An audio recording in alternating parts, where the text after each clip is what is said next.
हम लोग देखते हैं लोक नीति का स्वरूप।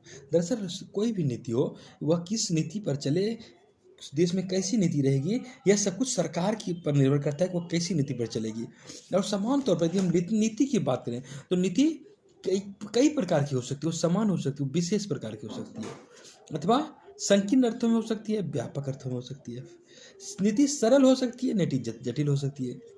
निजी नीति हो सकती है, सार्वजनिक संदर्भ में हो नीति हो सकती है, मौखिक हो सकती है, लिखित हो सकती है, अस्पष्ट हो सकती है, वो अस्पष्ट हो सकती है, संक्षिप्त हो सकती है, विवरणात्मक हो सकती है, मात्रात्मक हो सकती है, गुणात्मक हो सकती है। तो कई प्रकार की नीति हो सकती है और यह सरकार की कार्यवाही के लिए किस तरह की नीति का वो मार्गदर्शन करती है, उस पर निर्भर करता है।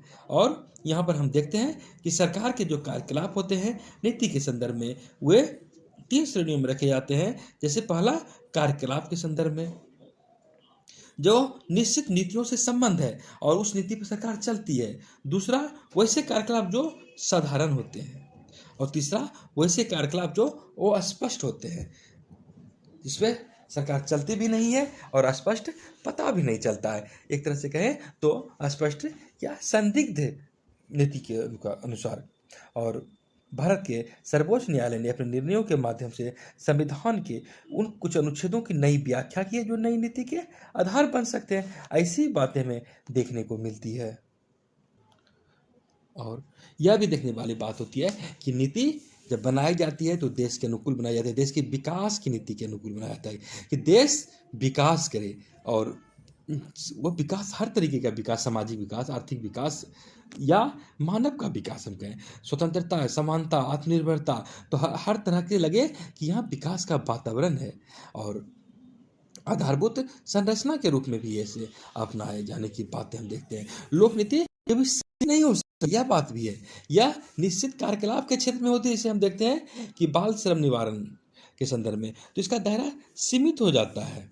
वहीं अगर व्यापक अर्थों में देखें तो महिलाओं के सशक्तिकरण की बात जब हम देखते हैं तो इसका विभिन्न क्षेत्रों में इनकी उपलब्धि देखी जाती है। और लोग देश के सीमित पर लागू होती है या उसको देश के लोगों की जाती है, तो यह कहानी होगी।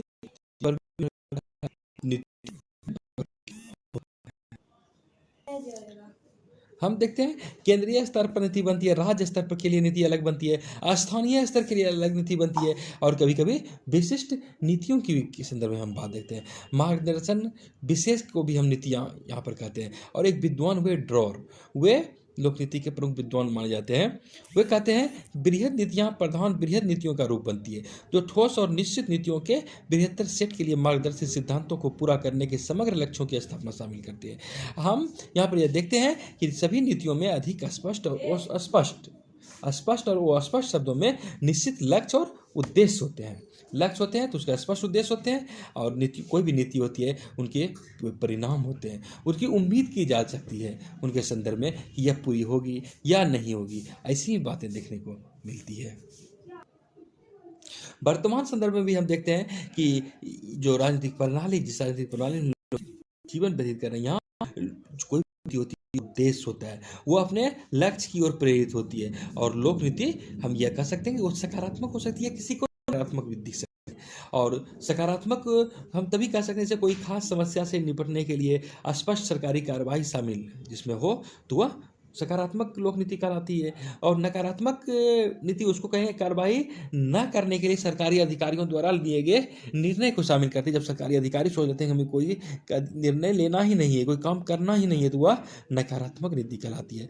और इस पर सरकारी आदेश देने के लिए प्रयास किए जाते हैं। कानूनी तौर पर हम यह देखते हैं कि लोक नीति बाध्यकारी होती है, और उस लोक नीति को नागरिक समझते हैं कि यह वैध नीति है, इसे मान्यता प्राप्त है। और जैसे कि उदाहरण स्वरूप समझ सकते हैं, कोई व्यक्ति हो, उसे गंभीर दंड या कारावास का जोखिम नहीं लेना है, तो देखते हैं कि वह समय पर हर काम नियमानुकूल करता है, समय पर टैक्स भर देता है, कोई नियम के अनुकूल चलता है, कानून के अनुकूल चलता है। और जो यह नीति को लोगों की विश्वास भी प्राप्त होती है, उसको लोगों को बाध्यतापूर्वक लोग इसे मानते हैं। और यह भी देख लेते हैं लोक नीतियों की बाध्यता की वैधता सरकारी संगठनों को ये निजी संगठनों से अलग करती है, क्योंकि निजी संगठनों का वो वैधता नहीं लोग आमतौर पर सार्वजनिक तौर पर लोग देते हैं, सभी लोग, जितना कि लोक नीति को देते हैं। निजी संगठनों की नीति अलग नीति होती है। और यह भी देखते हैं कार्रवाई का, कोई भी कार्रवाई होती है तो वह किसी न किसी उद्देश्य के रूप में लोक नीति स्थापित होती है, और यही वह जब जिस दिशा की ओर बढ़ती है तो वहीं पर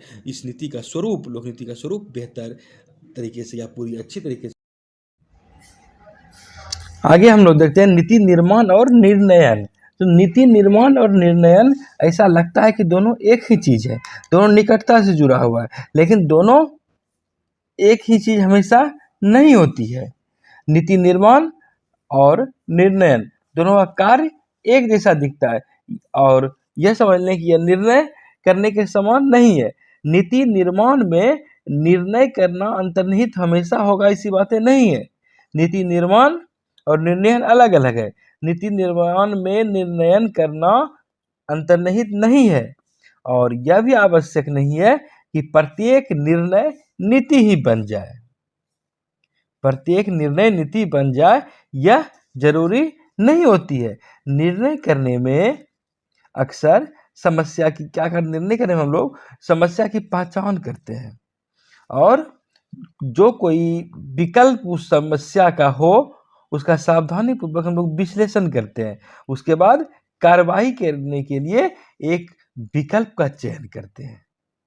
और साधारणतया होता यही है कि निर्णय जो है प्रशासक द्वारा लिए जाते हैं। नीति की जो वर्तमान में नीति है उसकी संरचना के संदर्भ में ली जाती है, दिन प्रतिदिन के कार्य के लिए लिए जाते हैं। और हम देखते हैं कि अंततः लिए गए नीति संबंधी निर्णय प्रशासनिक कार्रवाई करने की दिशा प्रदान करते हैं। यहाँ पर एक विद्वान हुए एंडरसन, वे कहते हैं नीति निर्णय उन सरकारी अधिकारियों द्वारा किए गए निर्णय हैं जो लोक नीति में कार्रवाइयों के लिए प्राधिकृत करती है या निर्देश और विषय वस्तु देती है। इसमें कार्यकारी आदेश जारी करने, प्रशासनिक नियम प्रख्यापित करने या कानूनों की महत्वपूर्ण न्यायिक व्याख्या करने के निर्णय शामिल हो सकते हैं। अब हम लोग देखते हैं नीतियां और लक्ष्य। यहाँ पर नीतियां और लक्ष्य भी दोनों अलग अलग चीज है। लक्ष्य का नीतियों से भेद प्राप्त परिणाम के आधार पर किया जाता है। लक्ष्य का परिणाम अलग होता है, नीति के संदर्भ में परिणाम अलग देखी जाती है। लक्ष्य से हमारा उद्देश्य होता है हम जिस जो कार्रवाई कर रहे हैं, जिस परिणाम के लिए, अपेक्षा के लिए उसे हासिल करना, और वहीं नीति उस दिशा की ओर हमें ले जाती है, उस दिशा की ओर हमें निर्देशित करती है जिसके लिए कि कार्रवाई करने का प्रयास लोग करते हैं। नीति में लक्ष्य और उद्देश्य को प्राप्त करने के लिए तैयार की गई कार्रवाई के संदर्भ में जो विकल्प आते हैं वह उसमें शामिल होते हैं, और लक्ष्य हम हासिल करते हैं। और जो कुछ कार्रवाई करते हैं या ना करते हैं, इसके रूप यह निर्देश देने के लिए भी नीति बनाई जा सकती है।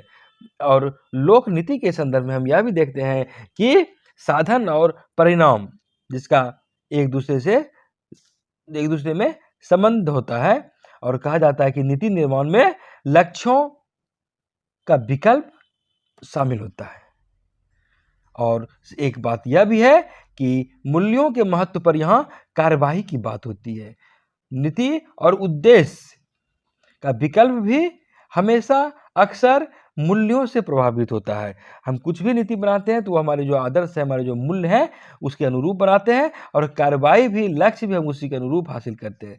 अब यहाँ पर देख सकते हैं कि शीर्ष न्यायालय के न्यायाधीश हो या नीति निर्माता, तो वे जो लोक नीति के संबंध में अपने जो मूल्य है, जो आस्था है, जो विश्वास है, जो विचार है, और जो प्रत्यक्ष ज्ञान है उस संदर्भ के आधार पर वे कार्य करते हैं। नैतिक रूप से ही सही लोक नीति क्या है, और लक्ष्य नीति निर्माताओं के मूल्य पर निर्भर करते हैं कि नीति निर्माताओं के मूल्य क्या है। और जैसे कि आप समझ सकते हैं कि मूल्य है उसके अनुरूप लक्ष्य निर्धारित किया जाते हैं, उसके अनुरूप नीतियां बनती है, उसके अनुरूप निर्देश दी जाती है, उसके अनुरूप कार्यक्रम संचालित की जाती है। और कार्रवाई कार्यक्रम का उद्देश्य होता है लक्ष्य हासिल करना। नीति निर्माण और योजना। नीति निर्माण को योजना से अलग करके देखा जाता है, दोनों अलग अलग चीज़, नीति निर्माण अलग है, योजना अलग है। और यहाँ पर हम यह कह सकते हैं कि नीति एक विवरण होता है। विशिष्ट नीतियाँ विशेषकर भारत में देखें तो योजना प्रलेख से उत्पन्न होती है। जब और अक्सर हम यह देखते हैं कि योजना के लक्ष्य और नीतियाँ योजना प्रलेख में लिखे नहीं जाते हैं, उसमें नहीं लेखन नहीं होते हैं उनके, और उन्हें केवल सामान्य शब्दों में निर्दिष्ट कर दिया जाता है। आंतरिक रूप से यह और संबंध हो सकता है, और यह दोनों आपस में विरोधी भी आप देख सकते हैं, विरोधी के रूप में। और राष्ट्रीय विकास योजना, जैसे राष्ट्रीय विकास योजना लक्ष्यों या अलग अलग योजनाओं का संग्रह होता है, और इन्हें जब एक साथ रखा जाता है तो यह एकीकृत योजना नहीं बन सकती है। और निर्देश के लिए संसाधन को आवंटित करना और अर्थव्यवस्था के विभिन्न क्षेत्रों में लक्ष्यों की निर्धारित योजना का सारभाग माना जाता है। वहीं यह भी कहा जाता है कि योजना के लिए उचित नीति संरचना जरूरी होता है, और कोई भी लक्ष्य केवल इसलिए प्राप्त नहीं किए जा सकते हैं क्योंकि उसके लिए निवेश मुहैया करा दिए गए हैं। तो वो लक्ष्य हासिल हो ऐसी बात नहीं होती, बल्कि नीति की संरचना के तहत ही वो योजना तैयार की जाती है, और इसीलिए सफल नीतियों से योजनाएं और उनका कार्यान्वयन भी सफल होता है। हम देखते हैं अब नीति विश्लेषण और नीति समर्थन में क्या अंतर है। तो नीति विश्लेषण भी अलग चीज़ है, नीति समर्थन भी अलग चीज़ है। नीति विश्लेषण के अंतर्गत देखें तो यहाँ पर नीति की जो प्रभाविता होती है, जो प्रभाव होता है, वह ज्ञात किया जाता है नीति विश्लेषण में, और कार्यक्रम के प्रभाव की जांच मूल्यांकन द्वारा संगठनात्मक जो प्रभाव होता है उसके आकलन करने की एक तकनीक मात्र है।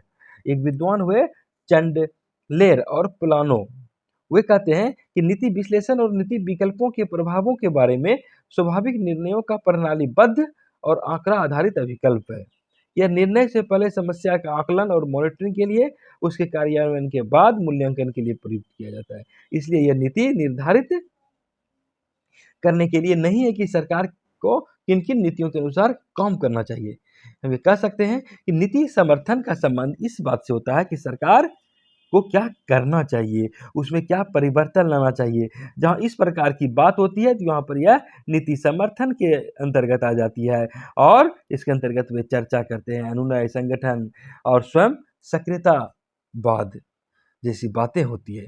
और यह भी देखते हैं कि नीति विश्लेषण का संबंध क्रमबद्ध ढंग से जांच के साधन का जो प्रयोग करता है नीति के प्रभाव के परीक्षण से होता है। लोक प्रशासक के नीति के एक विद्वान हुए थॉमस डाई, वे कहते हैं नीति विश्लेषण को मांगों के लिए चिंतनकर्ता व्यक्ति की अनुक्रिया थिंकिंग मैन्स रिस्पॉन्स होता है। और नीति विश्लेषण की कई चिंताएं होती है, तीन आधारभूत इसकी मूलभूत समस्याएं होती है, चिंताएं होती है, जैसे कि नीति के निर्धारण के बदले नीति का स्पष्टीकरण है, और दूसरा क्रमबद्ध जांच के साधनों के प्रयोग से लोक नीति के कारण और परिणाम शामिल करता है, और थर्ड यह लोक नीतियों के कारण और परिणाम के बारे में समान प्रस्तावों का विकास तथा परीक्षण शामिल करता है। हम इस तरह देखते हैं कि नीति विश्लेषण समाज की समस्याओं के लिए वैज्ञानिक और प्रासंगिक होना भी हो सकता है। नीति विश्लेषण की भूमिका मात्र प्रतिस्थापन करना नहीं है, बल्कि जो राजनीति है वर्तमान में उसका समर्थन करना, उसके समर्थन की सहायता करना भी है। और एक विद्वान है विल डावस्की, वे कहते हैं नीति विश्लेषण का प्रयोजन समर्थन समाप्त करना नहीं होता है, बल्कि प्रतियोगी हित के बीच तर्क का स्तर उठाना होता है। और अंतिम परिणाम इस संदर्भ में यह होगी, उच्चतर कोटि की बहस होगी, जो संभवतः सबसे अच्छी तरह से ज्ञात विकल्पों में अच्छा रहेगा, और यह सार्वजनिक हित में सार्वजनिक विकल्प का काम करता है। अब हम लोग देखते हैं नीति विश्लेषण और नीति प्रबंधन। तो नीति विश्लेषण और नीति प्रबंधन भी दोनों अलग अलग चीज़ें हैं। हालांकि व्यवहार में दिखता है कि दोनों परस्पर एक दूसरे से जुड़े हुए हैं। हालांकि यहाँ पे एक विद्वान हो इस संदर्भ में कहते हैं नहीं, ऐसी बातें नहीं है। ड्रोर प्रासंगिक चिंतक नीति के संदर्भ में, तो ड्रोर के अनुसार नीति विश्लेषण नीति संबंधी मुद्दों की पर्याप्त जांच और बेहतर विकल्पों की पहचान करता है। नीति विश्लेषण नीति संबंधी मुद्दों की पर्याप्त जांच और बेहतर विकल्पों की पहचान करता है। इसमें क्रमबद्ध दृष्टिकोणों और सुनिश्चित विधियों की सहायता ली जाती है। हम देखते हैं कि ड्रोर जो बात कहे हैं कि नीति संबंधी जो मुद्दे होते हैं उसकी जांच होता है नीति विश्लेषण में, बेहतर विकल्प की पहचान होता है नीति विश्लेषण में। वहीं हम यह देखते हैं कि नीति प्रबंधन या आश्वस्त करने के लिए नीति निर्माण का प्रबंधन करता है। नीति प्रबंधन करता है, एक तरह से तैयारी करता है कि प्रक्रिया पर विचार करता है कि वह उच्च कोटियों का निर्माण कर सके। नीति विश्लेषण और नीति प्रबंधन की पारस्परिक निर्भरता एक अच्छी प्रकार की उपयुक्त नीति प्रबंधन की सहायता से आश्वस्त करने की आवश्यकता में देखा जा सकता है, और ऐसा प्रबंधन प्रणालियों के साथ आवश्यक रूप से जुड़ा हुआ हमें दिखता है, उसकी मांग के रूप में दिखता है। और जहाँ कहीं भी आवश्यक हो, नवीनता लागू करने की बात होती है, नीति विश्लेषण यहाँ पर होता है। नीति विश्लेषण में हम देखते हैं कई विधियाँ होती है, कई तरह की अवधारणाएँ जाती है, जैसे सामाजिक प्रयोग, क्रिया अनुरूपण, आकस्मिक योजना जैसी बातें ये विधि के रूप में दिखती है। नीति विश्लेषण और नीति प्रबंधन के बीच ऐसी भिन्नताओं के बावजूद हम यह भी देखते हैं कि दोनों नीति निर्माण से परस्पर रूप से संबंध होते हैं, और एक वरिष्ठ स्तर पर वरिष्ठ प्रशासकों के कार्य के बड़े भाग को यहाँ पर शामिल होता दिखता है। बहुत ही सूक्ष्म अंतर दोनों में दिखता है, और इसलिए नीति विश्लेषण और नीति प्रबंधन को समझना आवश्यक भी हो जाता है।